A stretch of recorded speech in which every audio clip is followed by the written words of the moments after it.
Today is March the 8th, 2023, and today we are here with Kelsey Richardson, who's running for the City Council, Place 1. Kelsey, welcome. Hi, thanks for having me. Let's tell the voters why you're running for City Council. Long story short, I've been born and raised here in Amarillo, and I love this town. I see that we have an immense potential for growth, and I really want to take care of the citizens and the people that are already here. So in order to accommodate that growth, I want to make sure first we're taking care of the people that are here we've built the city on their backs already. Really what it comes down to is I'm a numbers person. When I look at the budget, I know the numbers aren't right, and that makes me pretty angry, so I'm ready to dig into that and actually be able to make a change from the inside. So what background do you have that prepares you to be a representative of the citizens? Well, I've never ran for public office. I have no college degree, to be honest with you. I'm a natural born leader. I've been told that my whole life. I know that might sound like a cliche, but I'm never the follower. I'm always the one that's willing to jump in and find a solution and tell people the best way out of a problem or predicament that they've gotten themselves into. I'm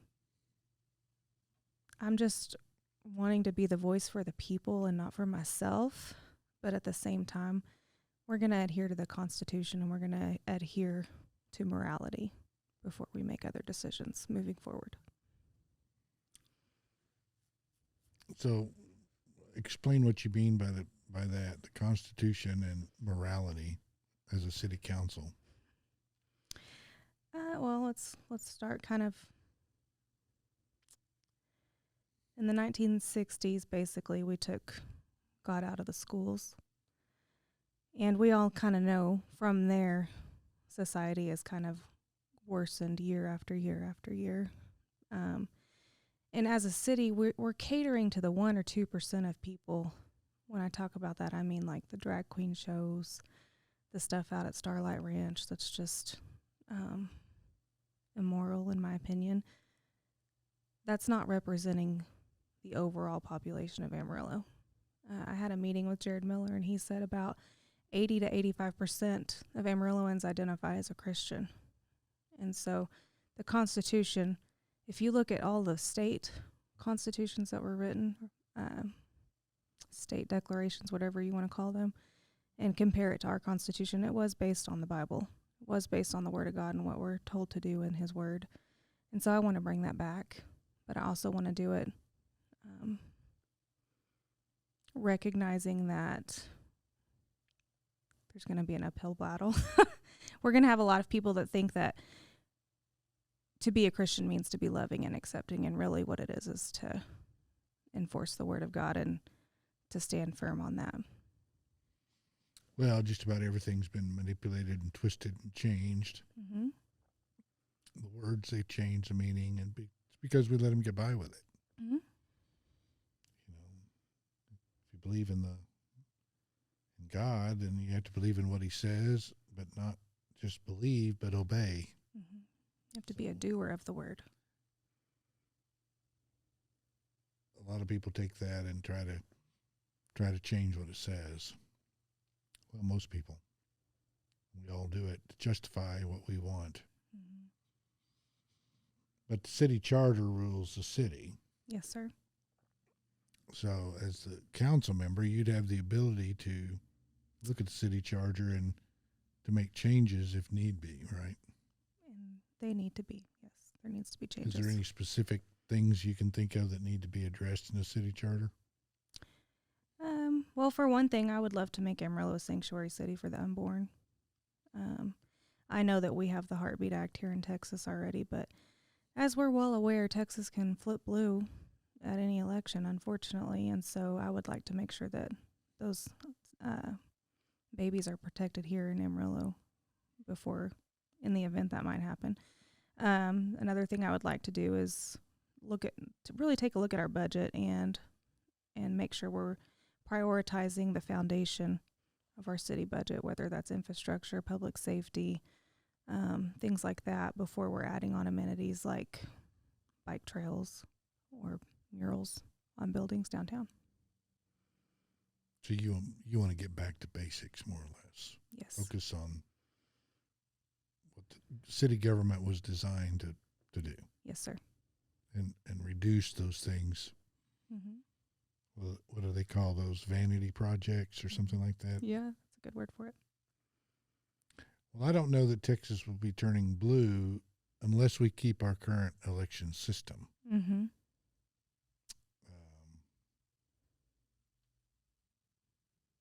I guess I might just. Would you agree with the concept that a ballot should be defined as a hand-marked, self-authenticated, tangible document that can be verified? Yes. I also think, I can't think of the word right now. There's ways that we can check our ballot and make sure it doesn't change if we have the digital ballots. You showed me this app that you have that you're excited about, and you have all these little options. I think that if we have a number, which is what we're given to us when we go to the ballot box, that if we could log online and check and make sure it wasn't changed when it was counted, I think that would be something. But ultimately, I kind of agree with what we've talked about. A paper ballot would be great. It's just we got to navigate the strengths and weaknesses in that. And I haven't really dug into that, to be honest. Well, anything electronic can be manipulated. Mm-hmm. There is no possible way that you could keep that from happening. And even if you could, let's say that you could, why would you want to go to all that expense when there is a simple way that worked for hundreds of years, mm-hmm. that nobody had any problem with, that costs no money? Yeah, I agree with that. That's 100% verifiable. Mm-hmm. Why do people not want a verifiable system? I think they do. I think that's why so many voters are angry. No, the reason we have electronic is because they don't want it to be verified. Cannot verify anything electronic. Impossible. Right. Period. The politicians may think that that's the best way. I'm talking about the people. The voice of the people want it to be verified.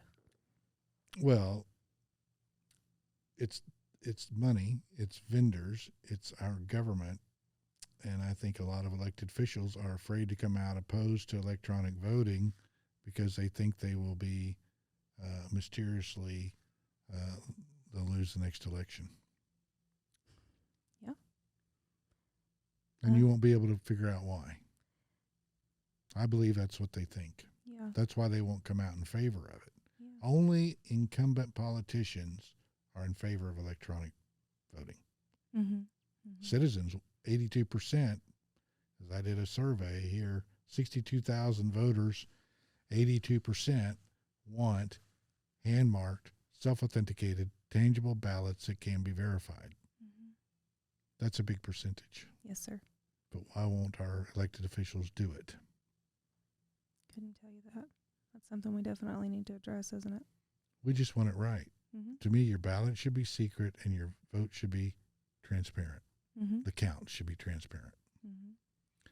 So we've got it backwards. They don't want you to be able to verify the count. So they say, well, you never recount. Well, just the computer prints out the same thing over and over and over, and it'll sit there for 1,000 years as long as you can produce enough coal to provide enough electricity, or the wind keeps blowing now, and it'll keep printing out that same result. Mm-hmm. We can't tangibly verify it.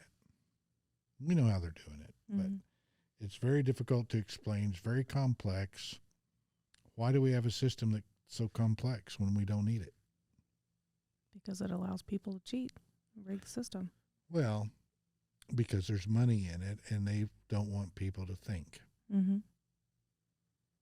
And they don't want to be held accountable.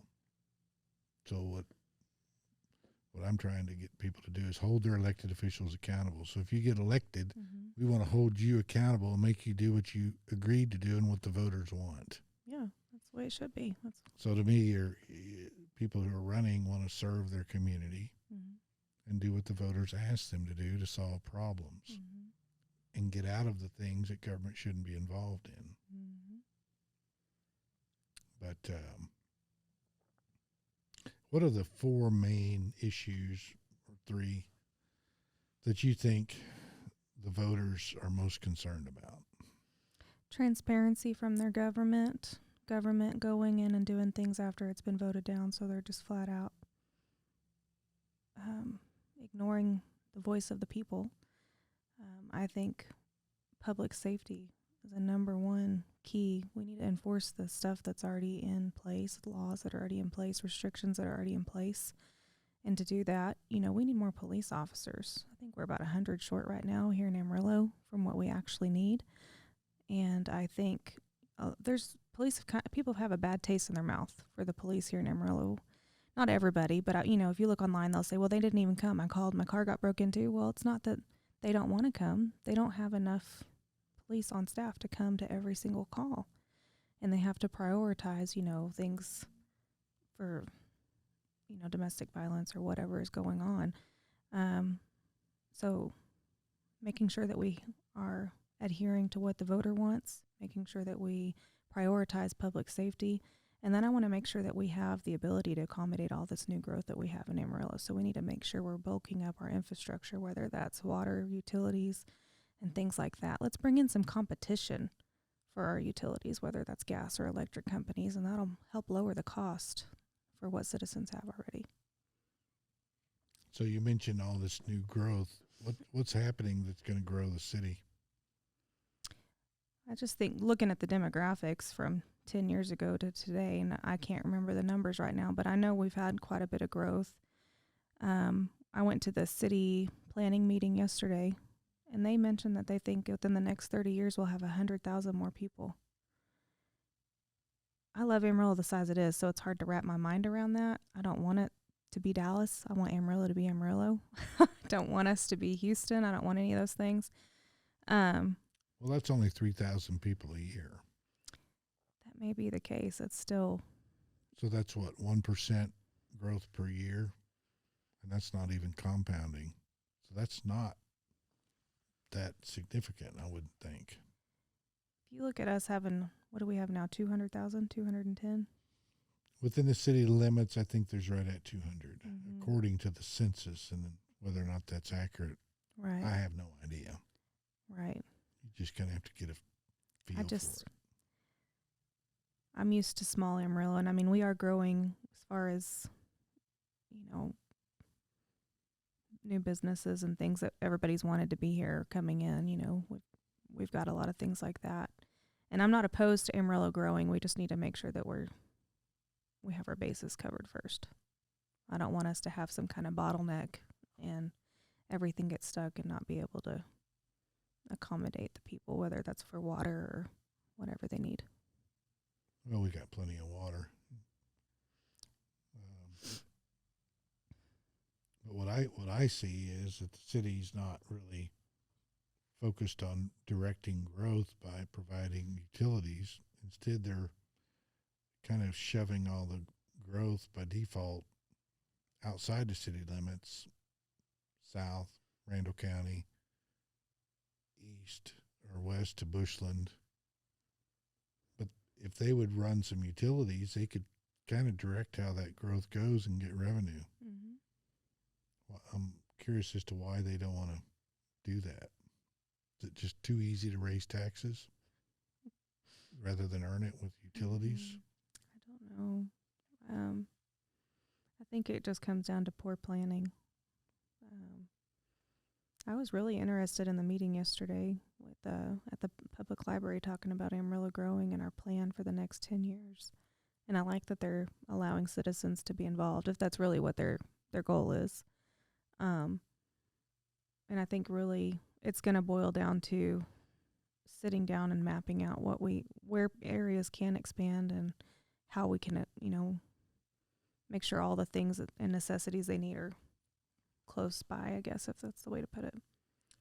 Well, I talked to one of the mayor candidates, and he indicated that Amarillo's supposed to get 5,000 new jobs in the next year or two. I hadn't heard that. If that's the case, that's, if you just figure 4 people for a family, that's an average of almost 20,000 people. Mm-hmm. That's a 10% growth in just a short period of time. Is that because of the new plants that are coming in, Amazon? He didn't elaborate on what all it was. Yeah, I hadn't heard that number. I don't know what. Yeah, where are we going to put them? We got unlimited land, I guess, but we got to have housing, and I mean, it'd be good for Amarillo if that happens, I guess, as long as they're good conservative people that come Right. here for those jobs. Mm-hmm. So I didn't know if you'd heard that or not. No, sir. I hadn't heard that number. But they were telling you that are they talking about the Amarillo statistical area, MSA, or are they talking about just the city of Amarillo? Statistical area. So Amarillo, Canyon, Bushland, and all that. And honestly, the maps that they drew out kind of look like they are expecting us to basically just expand to cover Canyon and Bushland, like the city limits will be pushed out, is what it looked like. I did not stay to talk to people and ask questions. I'm working a full-time job while I'm going to meetings and interviews and everything. And I just looked at the little boards they had around the room and looked at them and understood them the best I could. And then I had to leave. But, so I don't really know where they're expecting to put all these new people, but we're going to have to put them somewhere. 100,000 people is a lot. Well, I looked at a study done by UT San Antonio, and it showed over the next 30 years that Randall County was going to double in size, and Potter County is going to shrink. That's what they said. Mm-hmm. But nobody knows. Yeah. But that kind of makes some sense. Just because there's not much in Potter County outside the city limits north, it's just rangeland. Mm-hmm. But if the city wanted to control it, they could by providing utilities or infrastructure and that sort of thing out in the way that you would think logically it should grow. Mm-hmm. But I've also noticed in the northern hemisphere, cities tend to grow to the south. Mm-hmm. In the southern hemisphere, they tend to grow to the north. But that's just the way it, I guess, we humans are. Yeah. So what do you have a website or anything where people can get a hold of you? Yeah, I do. My website is Vote Kelsey, which is spelled KELSEYIN 2023.com.